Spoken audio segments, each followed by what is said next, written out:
espirituales de maldad en las regiones celestes. Y la semana pasada estábamos hablando de los principados y las potestades, que son entidades demoníacas, malignas, que operan, son de alto rango y operan en gobiernos, en regiones. De esa manera operan. Los gobernadores de las tinieblas y las huestes espirituales no difieren mucho, porque los gobernadores de las tinieblas son entidades demoníacas también, son demonios y seres que no son humanos. Por lo tanto, la lucha no es contra personas. No tenemos ninguna lucha con ningún ser humano. Los seres humanos, todos los seres humanos, dice la Biblia que hay dos reinos: el reino de la luz y el reino de las tinieblas. Y esos dos reinos no tienen nada que ver con los seres humanos. Son reinos espirituales que se mueven en un ámbito espiritual, pero que el ser humano, como no tiene conocimiento de la palabra de Dios, como muchas veces no se instruye, entonces es gobernado muchas veces por estas fuerzas demoníacas que operan en el ser humano o en el no creyente, también en el creyente que no tiene conocimiento. Uno de los enemigos de la fe es falta de conocimiento. De hecho, en el antiguo pacto, creo que es en Oseas, dice: mi pueblo perece por falta de conocimiento, porque no es que no tenga conocimiento, sino le falta conocimiento. Entonces, para que nosotros podamos tener victoria contra las acechanzas del enemigo, contra las acechanzas del diablo, tenemos que tener conocimiento. Y para tener conocimiento tenemos que ir a la fuente de la verdad, que es la palabra de Dios. La fuente de la verdad, la única fuente de la verdad es la palabra de Dios. Ningún ser humano puede legislar la moral, sino solamente el único que es digno es Dios de legislar moral en el ser humano y en cualquiera de nosotros. Entonces, las huestes espirituales también se refiere a demonios, ángeles caídos, y también son entidades malignas. Entonces nosotros tenemos que conocer qué es lo que está sucediendo en el ámbito espiritual, porque cuando hay problemas, siempre nos referimos: ese es tal por cual, o el otro también es un malo por hacer tales cosas. Y nos referimos no a la realidad de la lucha, nos referimos a las personas. ¿Cierto o no cierto? Sí, nos referimos a las personas, pero la lucha no son con las personas. Lo dice el apóstol Pablo en Efesios 6. No tenemos lucha contra sangre ni carne. Estamos atentos, Señor, a oír tu... No es con personas, no es con tu amigo, ni con tu jefe, ni con tu vecino, ni con aquella persona que muchas veces hemos dicho: ese me cae mal. Tampoco es con él o con ella. No son con seres humanos. Eso tenemos que tenerlo bien claro. Cuando nosotros tenemos claro esto, entonces cuando suceda algún tipo de problema con cualquier persona, vamos a entender que no es la persona, sino es una influencia que opera en esa persona, sea quien sea la persona. Puede ser tu esposo o tu esposa también, que no es convertido, y opera a través de esa persona. ¿Por qué? Porque se le abre puertas, y le da, cuando una persona abre puertas, le da un derecho legal para poder influenciar en su vida. Entonces, eso tenemos que tenerlo bien claro, que la lucha no es con personas, no son con las personas. Claro, tenemos que tener eso. Entonces, ¿y cuál es el propósito de estas entidades demoníacas, principados, potestades, gobernadores de las tinieblas, huestes espirituales? 4 puntos importantes. El propósito de estas entidades es que la verdad de Dios no fluya en la vida de un creyente o del creyente. Ese es uno de los propósitos por el cual influencian las personas. personas. Otro es, se opone al evangelio o lo tergiversa. No quiere el enemigo que nosotros conozcamos el evangelio o la palabra de Dios, las buenas noticias que Dios tiene para nosotros. Otro es que expone argumentos sobre la no existencia de Dios. Siempre están diciendo Dios no existe porque hay maldad. Son los argumentos que siempre utilizan, ¿no? Porque hay maldad, eso quiere decir que no existe Dios. Esos son los argumentos que utilizan. Y su arma que siempre utiliza es la mentira como su arma más fuerte. Ese es el arma que utiliza el diablo o las entidades demoníacas para influenciar en la vida de los creyentes. O sea, distorsiona la verdad de Dios, la distorsiona. Entonces nosotros tenemos que tener claro esto, conocer contra quién estamos luchando. Entonces, si la lucha no es con seres humanos, entonces nuestras armas, las armas que Dios nos ha dado, tampoco son carnales, dice, ¿no? Vamos a ir a 1 de Juan 5, 18 y 19 también. 1 de Juan 5, 18 y 19. Dice, sabemos que todo aquel que es nacido de Dios no practica el pecado, pues aquel que fue engendrado por Dios le guarda y el maligno no le toca. Sabemos que somos de Dios y el mundo entero está ¿bajo quién? Bajo el maligno. El mundo entero, todo el sistema del mundo, todo el mundo, las personas, se refiere a las personas y también al sistema de este mundo, está bajo un poder maligno.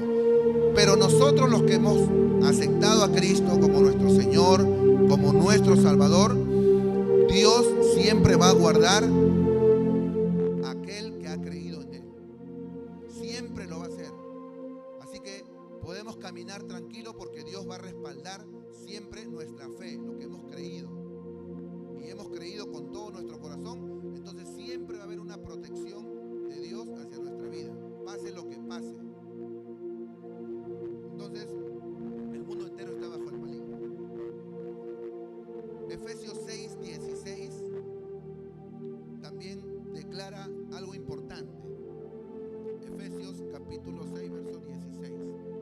Dice, sobre todo tomad el escudo de la fe con que podáis apagar todos los dardos de fuego del maligno. Dardos de fuego. ¿Qué es un dardo de fuego? Es una flecha con algo encendido dentro, a la parte delantera, que te lanza. Eso lo utiliza el apóstol Pablo como una metáfora para decirnos a nosotros que el diablo siempre nos lanza dardos de fuego. ¿Dónde lo lanza? Aquí, en nuestra mente. ¿Cómo? Con pensamientos negativos, pensamientos de estrés, pensamientos siempre diciendo que no se puede, que todo está perdido, que no hay esperanza. Todos esos pensamientos que vienen a nuestra mente son los dardos de fuego que el enemigo nos lanza. ¿Nos lanza para qué? Para que nosotros podamos caer en las tentaciones. Muchas veces no son nuestros pensamientos, son pensamientos que vienen de fuera. Pero nosotros, como no sabemos esta verdad, pensamos que somos nosotros y muchas veces nos sentimos culpables o nos sentimos mal porque estamos pensando ese tipo de cosas. Entonces, pero no son en realidad nuestros pensamientos, sino son los dardos que vienen de afuera, pensamientos negativos. ¿Y dónde ataca? Ataca en la mente, porque la mente es el campo de batalla del enemigo. Y si nosotros no tenemos nuestra mente renovada, si nosotros no tenemos nuestra mente, no nos ponemos de acuerdo con la palabra de Dios, que es la fuente de toda la verdad, entonces vamos a caer muy fácilmente en las tentaciones o en esos dardos de fuego, esos pensamientos negativos que vienen a nuestra mente. Y a todos nos viene, a todos, absolutamente todo creyente les vienen esos dardos de fuego, esos pensamientos negativos. Te voy a explicar algo. ¿Qué son son ataques que vienen? Entonces dice, son pensamientos tentadores, dudas, temores, deseos pecaminosos. Todo eso viene a tu mente. No porque venga a tu mente ya eres un pecador de lo peor. No. Ojo con esto. Miren, recibimos los pensamientos, los dardos de fuego, todos los recibimos. Todos vamos a tener pensamientos negativos en algún momento. La Biblia dice, de la abundancia del corazón, habla, dice de la abundancia del pensamiento. No, dice de la abundancia del corazón. Entonces, cuando viene ese pensamiento negativo, no debemos dejar que baje ese pensamiento a tu corazón, porque de la abundancia del corazón habla la boca. Entonces, cuando vienen esos pensamientos negativos, somos tentados muchas veces en lo que nosotros tenemos alguna debilidad. Siempre va a venir esos pensamientos ahí en la debilidad que nosotros y cada uno tenemos y que tenemos que ir fortaleciendo. Vienen esos pensamientos, no debes dejar que esos pensamientos se queden en tu mente. Tú lo puedes venir esos pensamientos. Eres tentado, por ejemplo, hay una riña con alguna persona y eres tentado a enojarte, a amargarte, a tener cólera. La decisión de quién es. ¿Quién toma la decisión de amargarse? ¿Quién toma la decisión de enojarse? ¿Es el pensamiento que viene de fuera o eres tú el que tiene la decisión? Nosotros somos los que tomamos la decisión. Por eso, la Biblia dice que el que debe gobernar todo nuestro ser tiene que ser el espíritu y no el alma. ¿Por qué? Porque en el alma están esos sentimientos, emociones y voluntad. La voluntad es cuando yo decido que ese pensamiento que vino a mi mente, yo lo realizo, lo ejecuto. Cuando yo ejecuto ese pensamiento, entonces ahí recién soy parte y he cometido ya el pecado. Pero cuando viene a tu mente, no. Cuando viene a tu mente simplemente es un pensamiento que viene y que nosotros tenemos que desecharlo. Tenemos que echarlo fuera, porque van a venir constantemente esos pensamientos. No es que porque ya somos cristianos ya no van a venir y vamos a andar en una burbuja. Eso no es cierto. Eso no es cierto. Nosotros tenemos que tomar acción y echar fuera los pensamientos. Tenemos que tener la autoridad y tenemos que utilizar siempre el nombre que es sobre todo nombre. Cuando nosotros usamos ese nombre poderoso, el nombre de Jesús, y echamos fuera esos pensamientos se tienen que ir. ¿Y qué hago después? Tomo una decisión. Comienzo a poner una alabanza, agarro mi Biblia y comienzo a leer. O de repente tengo el teléfono, porque todos tenemos un teléfono celular a la mano. Llamo a un hermano que es creyente o que conoce de repente un poco más y me pongo a conversar con esa persona. Pero tenemos que tomar una acción. Si nosotros no tomamos acción y dejamos que ese pensamiento baje a tu corazón, entonces vas a hacer lo que ese pensamiento te ha influenciado a hacer. Entonces nosotros tenemos que tomar acción. Y las acciones tienen que ser, como les vuelvo a repetir, poner unas canciones de alabanza y me pongo a alabar, cambio y trato de que mi mente comience a dejar de pensar esas cosas o esas tentaciones, dudas, miedos, temores que vienen a nuestra mente. Siempre van a venir. No es que no van a venir, siempre van a venir. Pero cuando yo tomo la decisión de no hacer caso a esos pensamientos negativos, porque no somos nosotros. Es como, por ejemplo, los pensamientos negativos son como un almacén en la cual viene un camión y se instala frente a tu almacén. Entonces tú, como el almacenero, porque tú eres el que almacena, nosotros somos los administradores, decidimos si recibir la carga o decir, ¿sabes qué? Esto no, yo no lo necesito y lo rechazo. Entonces, yo como almacenero, como administrador, digo, esto no necesita mi empresa, que es mi mente y que nosotros somos la iglesia de Dios.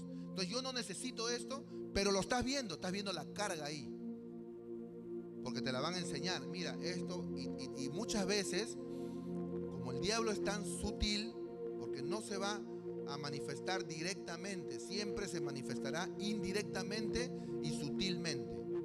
La Biblia dice que el diablo se viste como ángel de luz. Entonces nosotros tenemos que estar muy atentos y siempre orar al Espíritu Santo para que el Espíritu Santo nos dé ese discernimiento exacto de las cosas. Y cuando nosotros tenemos comunión constantemente con el Espíritu Santo, esos ataques que vienen, vamos a saber que no vienen de parte de Dios, sino vienen de parte del enemigo, que nos quiere hacer caer. Siempre va. El propósito es que tú caigas. Ese es el plan, ese es el propósito, es que caigas. Entonces, eso tenemos que entender. Vienen a tu mente los pensamientos y ahí se van a quedar. Cuando se quedan ahí por mucho tiempo, corremos el riesgo de que baje a tu corazón.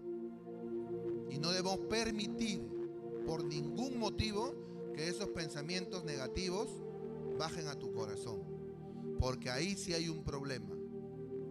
Entonces, cuando viene un pensamiento negativo, lo tengo que rechazar, echar fuera inmediatamente. Vamos a ir a 2 de Corintios 10, 3, 4.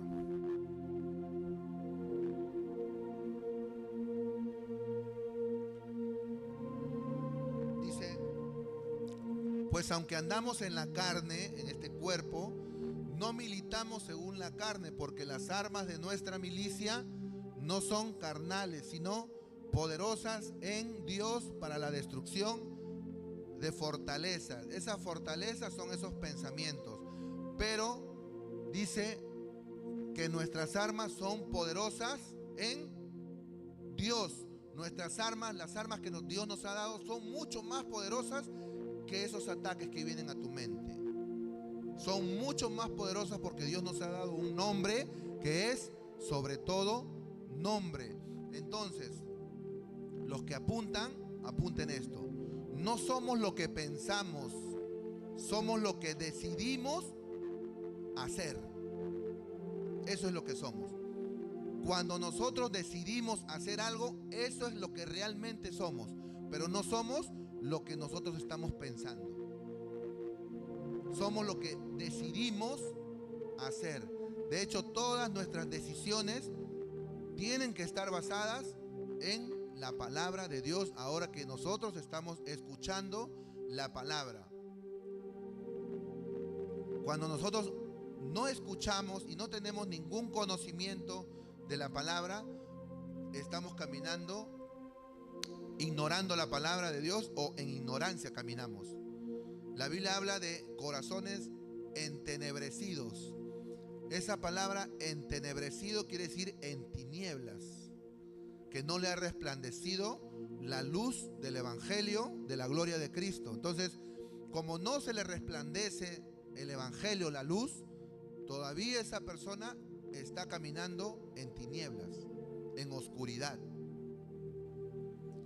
De hecho, miren, científicamente está comprobado que la luz dice que avanza a 300.000 kilómetros por segundo, mientras las tinieblas son estáticas, no avanzan. Entonces, por lo tanto, aquella persona que está en la luz, la Biblia dice que Jesús dijo que yo soy la luz de este mundo. Yo soy la luz. Todo aquel que anda en luz está avanzando, como dice la Biblia. El camino del justo es como la luz de la aurora, que va en aumento, dice, hasta que el día es perfecto. Entonces, aquella persona que está en tinieblas o que está en oscuridad, su vida está estancada, no está avanzando ni a la derecha, ni arriba, ni adelante, ni atrás. No, está estancada su vida. Pero aquel que está en la luz, que está en Cristo, su vida está prosperando, caminando hacia el plan perfecto que Dios tiene para cada uno de nosotros. Dios tiene un plan para cada uno de nosotros, un plan perfecto, y lo vamos a ir descubriendo a la medida que nosotros perseveremos en su palabra, que tengamos comunión constante con Dios, orando siempre en todo tiempo. Dice que nosotros debemos orar y tener comunión con Dios en todo momento, en todo tiempo tenemos que tener comunión con Dios. Entonces dice, derribando argumentos y toda altivez. El 5 dice, derribando argumentos y toda altivez que se levanta contra el conocimiento de Dios, y llevando cautivo todo pensamiento. Esos ataques, esos dardos de fuego, lo tenemos que llevar cautivo a la obediencia a Cristo Jesús, dice. Entonces, eso es lo que nosotros tenemos que hacer cuando vienen esos ataques, dardos de fuego del maligno. Porque el maligno no te va a atacar directamente, sino sutilmente se presenta, siempre se presenta sutilmente. Enojo, ira, amargura, resentimiento, muchas de esas cosas que está en Romanos. Es una lista más o menos de 21 tipos de pecado, y cosas semejantes a esas aún dice, o sea, hay más todavía, y que nosotros tenemos que tener en cuenta que todas esas cosas no vienen de parte de Dios. De hecho, Dios quiere, el plan de Dios y el propósito de Dios es siempre que nosotros renovemos nuestra mente. Renovar tu mente es cambiar de forma de pensar. Si antes pensaba de una manera que no estaba conforme a la voluntad de Dios o al propósito de Dios o a la palabra de Dios, ahora yo cambio mi mentalidad y me pongo a pensar como Dios piensa. La Biblia dice que Dios tiene pensamientos de bien y de paz para nosotros y para darnos el fin que nosotros esperamos. Nosotros esperamos el propósito de nuestra existencia, de nuestra vida, es que nosotros buscamos la felicidad, buscamos la paz. Y esa felicidad, esa paz, no la vamos a encontrar por nosotros mismos. Esa felicidad y la paz, esa nos la da Dios. A través del conocimiento de la palabra, a través de aceptar a Cristo como nuestro Señor y de perseverar en las promesas de Dios.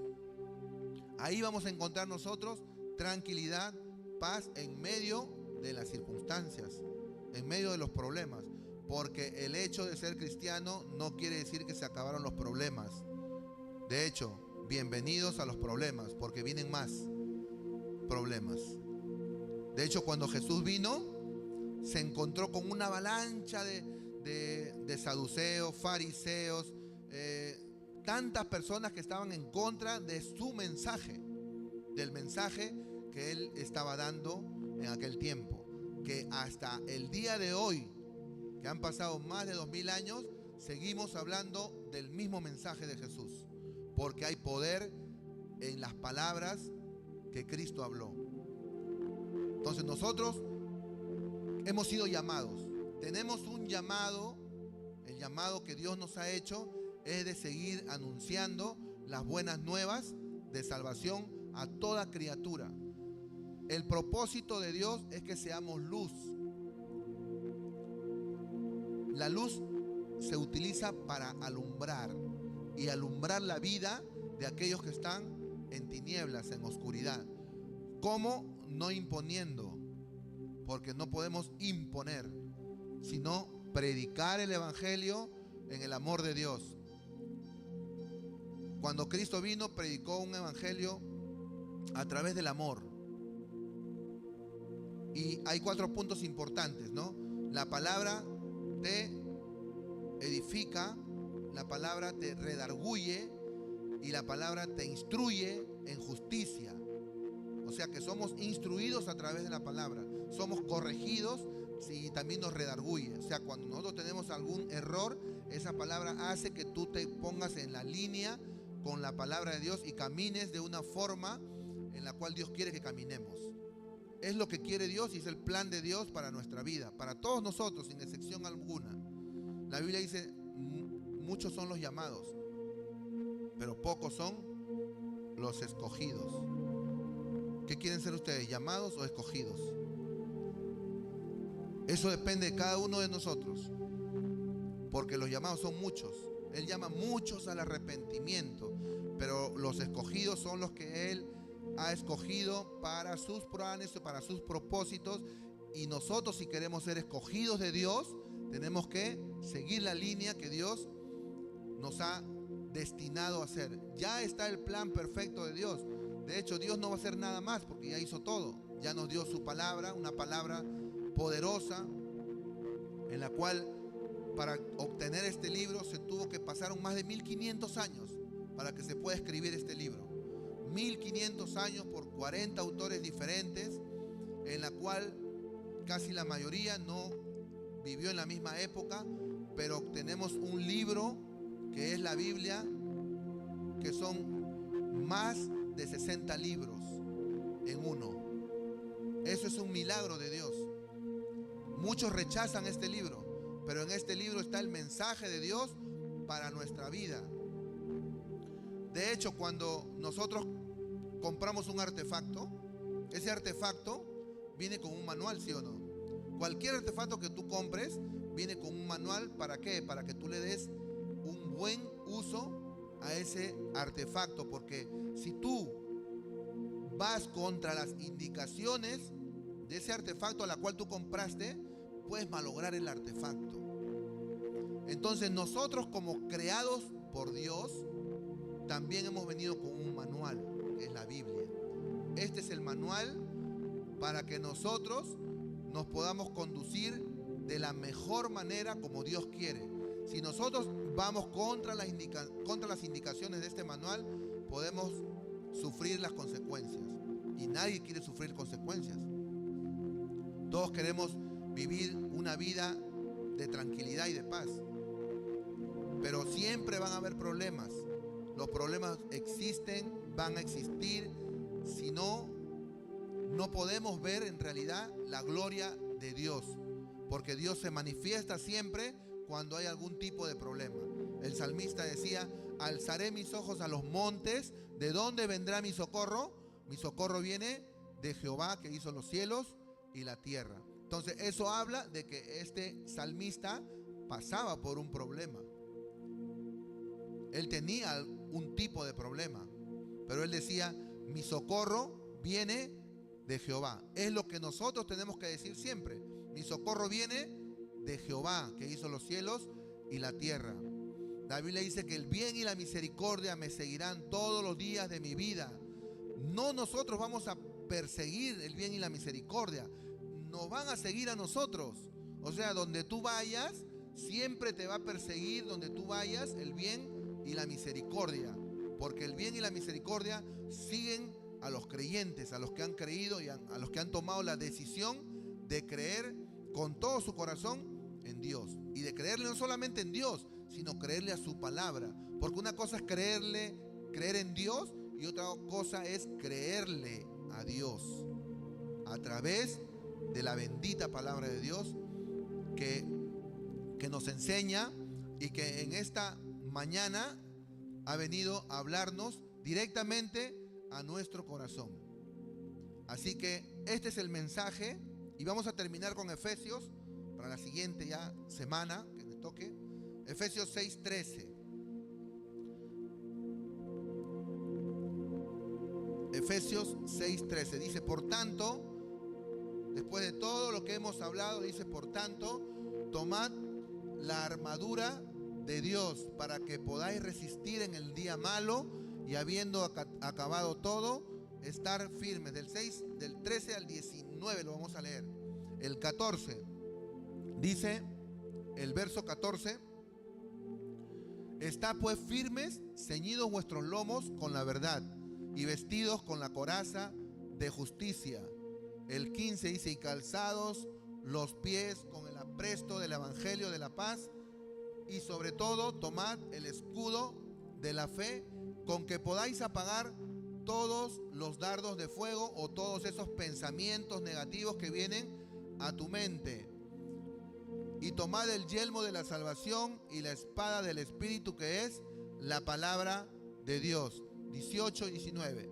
Orando en todo tiempo, con toda oración y súplica en el Espíritu, y velando en ello con toda perseverancia y súplica por todos los santos y por mí, a fin de que al abrir mi boca me sea dada palabra para dar a conocer con denuedo el misterio del Evangelio. Entonces, próximamente estaremos hablando sobre esta armadura de Dios. Pero hoy día he querido mostrarles cómo vienen esos dardos, esos ataques del enemigo que vienen a nuestra mente, y que nosotros tenemos ese poder a través de la palabra que nos enseña, que nosotros podemos echar fuera esos pensamientos, y tenemos la autoridad y tenemos el nombre, que es sobre todo nombre, el nombre de Jesús. Siempre debemos utilizar ese nombre, porque el nombre de Jesús está sobre todo nombre. De hecho, el nombre de Jesús fue el que venció la muerte.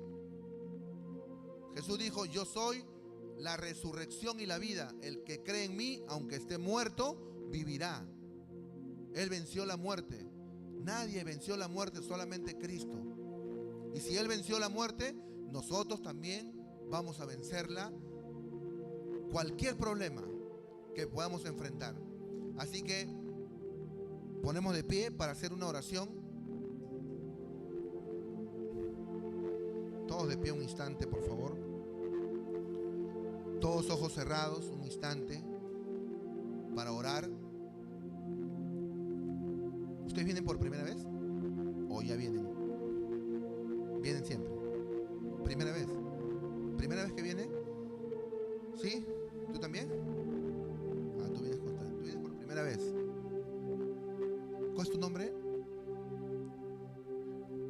Marjuris. Bien. Bueno, ¿has aceptado a Cristo en tu vida, en tu corazón? ¿Sí? O sea, eres